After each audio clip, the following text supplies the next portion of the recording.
Hello, this is Paul Johnson with the Optimistic American. Today I'm going to talk a little bit about Rosa Parks and our new book, Addictive Ideologies, written by Dr. Emily Bashah and myself.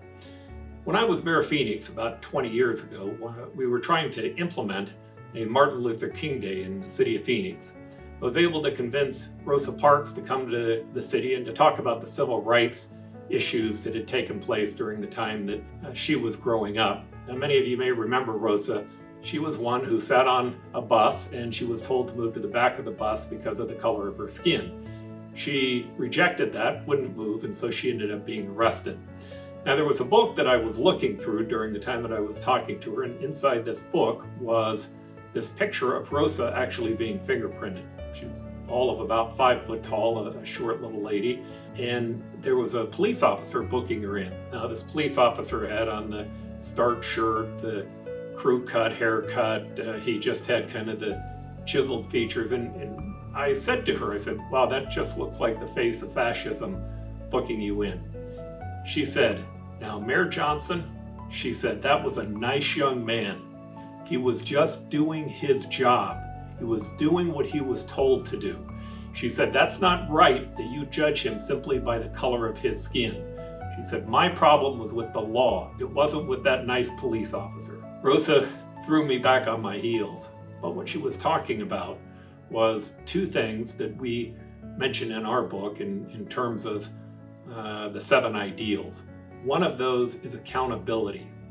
We have to be accountable for the things that we say. And I was judging someone simply because of their uniform and because of the color of their skin.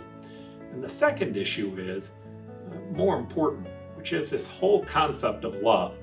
You know, Martin Luther King said that there were 3 different types of love.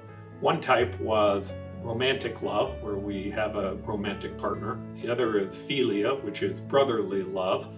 And then there was this term agape, which was actually learning to love people that you don't even know. In fact, loving your enemies.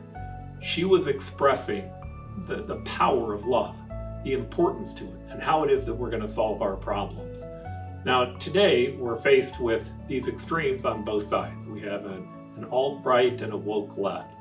Both of them tend to be more focused on how it is that we belong to groups as opposed to seeing us as individuals. You know, it's on the alt-right, we can watch that on a nightly basis. With the woke left, we'll often see things and hear terms like patriarchy or white privilege, which are terms that put people into a group. I think what Rosa was trying to tell us with her brilliant personality, her loving spirit, and her desire to try to make certain that this place worked, was that we have to judge people by the content of their character, not by the color of their skin. It wasn't something that she made up or that I made up. Obviously, it was given by Martin Luther King, but I think it's a lesson that we need to remember today. Thank you for joining. That's all I have today. This is Paul Johnson with the Optimistic American. Thanks for joining the Optimistic American Show. Now help us grow by subscribing to our channel. If you enjoyed the episode, please leave a like and a comment.